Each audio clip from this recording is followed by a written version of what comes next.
अस्सलामुअलैकुम स्टूडेंट्स, क्या हाल है आपके। उम्मीद करती हूँ कि आप सब ठीक होंगे।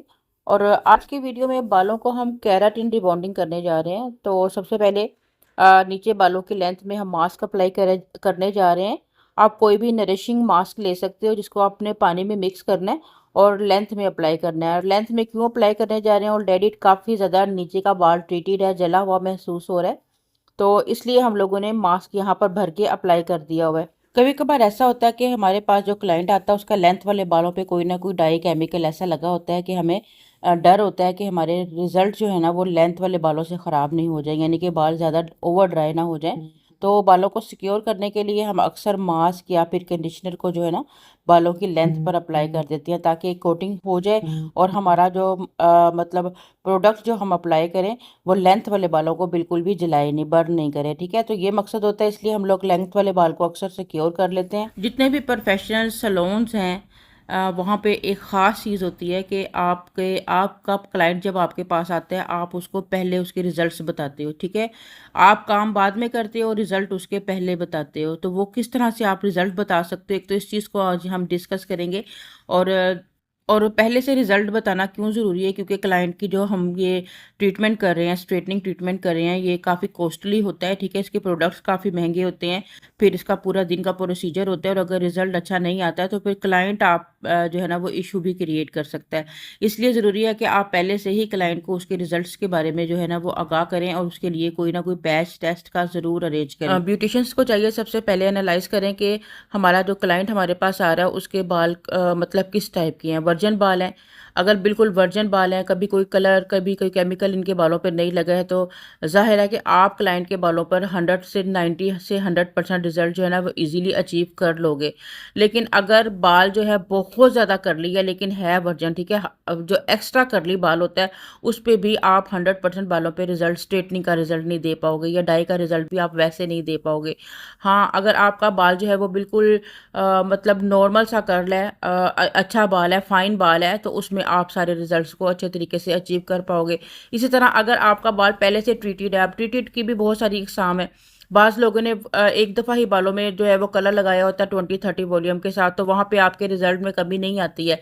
लेकिन अगर उन्होंने साथ ब्लीच वगैरह भी प्री लाइट किया हुआ है या पहले से केराटिन कराई है, रिबॉन्डिंग कराई है और दोबारा से करवाने आ रहे हैं, तो वहाँ भी आपके रिजल्ट्स में फ़र्क आ सकता है। बालों में क्लाइंट ने क्या क्या किया हुआ है, कब कब किया हुआ है, इसकी हिस्ट्री आपके पास मौजूद होनी चाहिए। जब भी आपने सर्विस अपने क्लाइंट को देनी है उसका तरीकाकार ये है कि जब भी आपके क्लाइंट के आपके पास आएगा तो आपने कम से कम 3 से 4 साल की हिस्ट्री मालूम करनी है, क्योंकि हो सकता है 3 साल पहले 4 साल पहले क्लाइंट ने बालों में मेहंदी लगाई हो। अगर मेहंदी बालों में लगी होगी तब भी आपके रिजल्ट्स में फ़र्क आएगा, ख़ास तौर पे जब आपके डाई के रिजल्ट्स हैं उसमें बहुत ज़्यादा फ़र्क आएगा, या कोटिंग हुई होगी तो स्ट्रेटनिंग में भी फ़र्क आएगा। ठीक है, तो और उसके अलावा उन्होंने कब कब लाइफ में 2 साल पहले 3 साल पहले कभी रिबॉन्डिंग कराई होगी उसका भी वो बताएंगे आपको।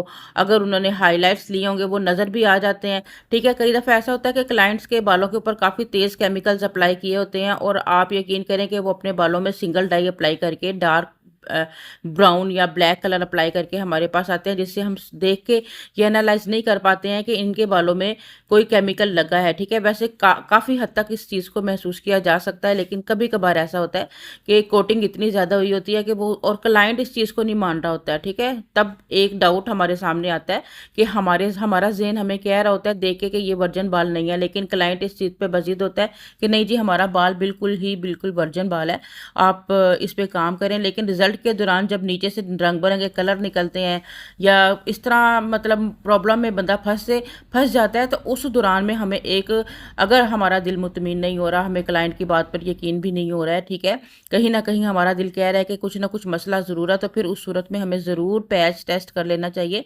और पैच टेस्ट के लिए आप एक छोटे से हिस्से के ऊपर जो भी ट्रीटमेंट इन्हें देने जा रहे हैं उनसे अप्लाई करके आप देखें कि बाल जो है वो क्या रिएक्ट करता है। ठीक है, अगर बाल उसका पहले से केमिकल ट्रीटेड बहुत ज़्यादा होगा या इस तरह के उसने कलर्स लगाए होंगे जो वो बिल्कुल मान नहीं रही है, जैसे कि कई दफ़ा मेटालिक डाइज या बहुत ज़्यादा लोकल किस्म के डाइज जो होते हैं, जो बहुत मतलब बुरी तरह से हमारे बालों के ऊपर इफेक्ट कर रहे होते हैं, और वो एक बिल्कुल कोटिंग चढ़ी होती है, ठीक है। बज़ाहिर बाल बहुत अच्छा लग रहा होता है, लेकिन जैसे ही आप इसके ऊपर अपनी रिबॉन्डिंग क्रीम अप्लाई करोगे तो बाल जो है वो एकदम से ख़राब होना शुरू हो जाएगा, जलना शुरू हो जाएगा। या अगर आप उसके ऊपर अपना प्री लाइटनिंग का मटेरियल अप्लाई करो, ठीक है। दोनों चीज़ों को मैं आपस में मिक्स कर रही हूँ, मुझे लगता है शायद मैं आपको कंफ्यूज ना कर दूँ, ठीक है। मैं दोनों चीज़ों को इसलिए डिस्कस कर रही हूँ कि दोनों सूरत जो है डाई वाला, देखिए अब यहाँ पर हमारा बाल किस तरह से रिएक्ट कर रहा है, ठीक है।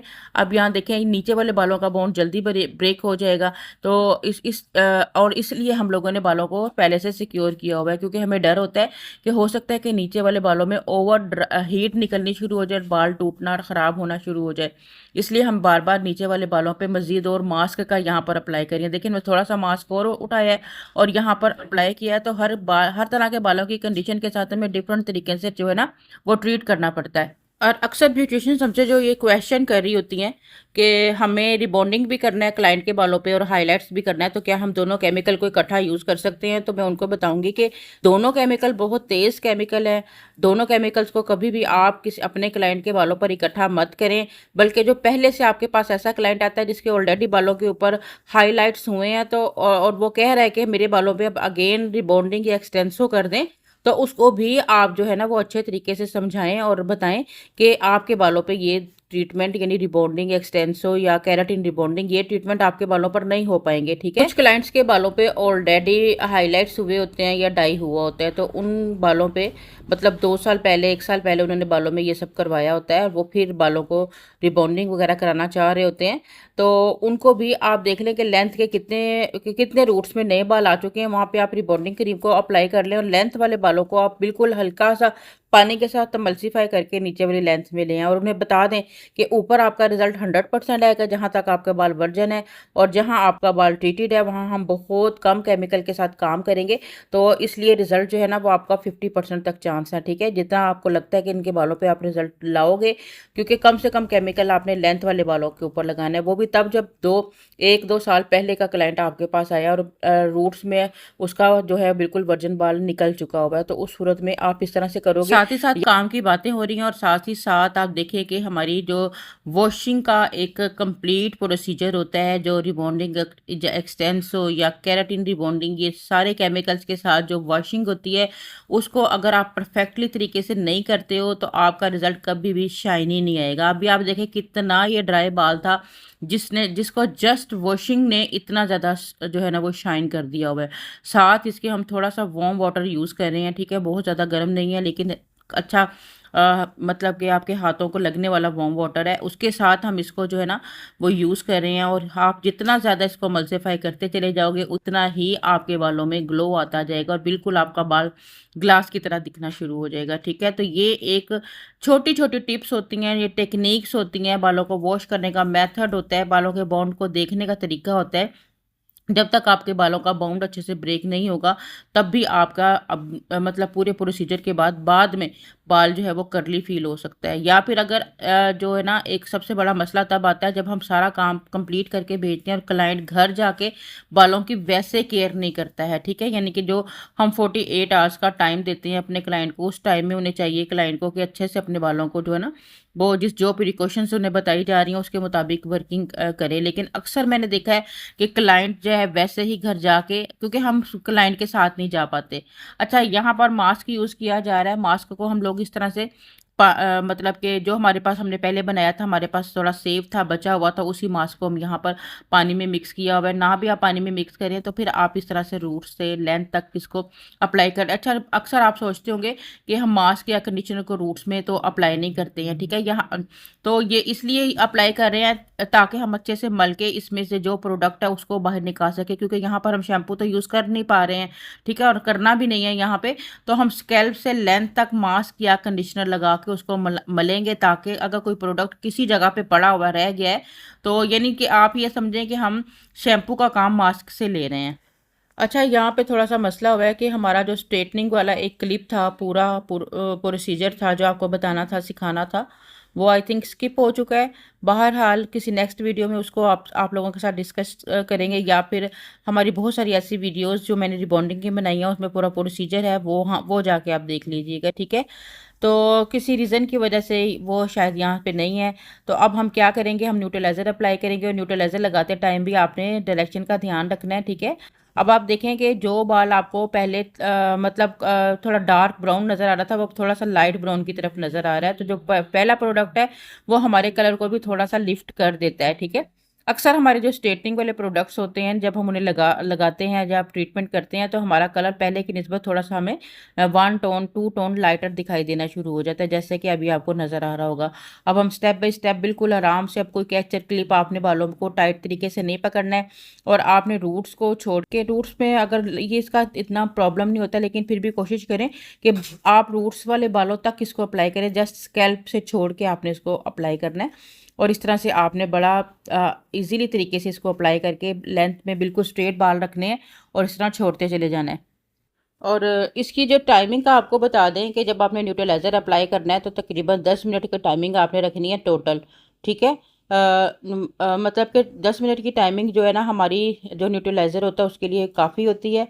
और उसके बाद फिर आपने 10 मिनट के बाद फिर अगेन बालों को वॉश कराना है, और साथ में आपने कंडीशनर लगाना है। अच्छा, यहाँ पे सिचुएशन देखें कि जो हमारा केमिकल है, जो हमारा न्यूट्रलाइज़र है, वो नीचे वाले बालों को जैसे श्रिंक होता है वैसे कर रहा है। तो हम लोगों ने क्या करना है, अगर ऐसी सिचुएशन अक्सर बनती है, अगर आप ट्रीटेड बालों पे काम करेंगे तो ऐसी सिचुएशन बनेगी, अगर आपका बाल जो है ना ओवर ड्राई होगा, तो फिर आपने साथ ही पानी लगाना है। पानी लगा के आपने उनको बालों को बिल्कुल आपने सीधा कर देना है, ठीक है। ये जो सिचुएशन कई दफ़ा हमारे साथ होती है कि बाल अक्सर ऊपर चढ़ना शुरू हो जाता है, तो उस सूरत में आपने इस तरह से पानी लगा के साथ ही आपने कॉम्ब की मदद से उसे अगेन स्ट्रेट कर देना है। अदरवाइज़ अगर आप ऐसा नहीं करेंगे तो बालों का रिजल्ट काफ़ी फ्रीजी आ सकता है।